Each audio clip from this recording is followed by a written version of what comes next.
So for this dish, we're going to use a lot of garlic, but we want to keep these whole. So what we're going to do is we're going to take the ends off, take the skin off, and that's all there is to it. But we're going to need many cloves of garlic for this dish. We sometimes also get mustard greens.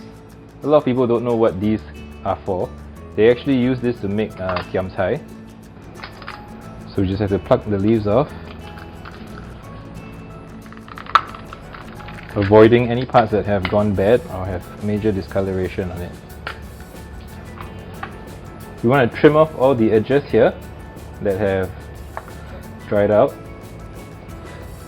revealing the beautiful tender flesh on the inside of the vegetable. Just get this into bite-sized pieces. And these are all good as new. So we're making a vegetarian version of this dish so that our vegetarian friends can join us for this meal as well. What we're going to do is we're going to get some tau kwa, cut it into quarters so that it's nice, represents like a nice chunky piece of protein. Okay, cooking time!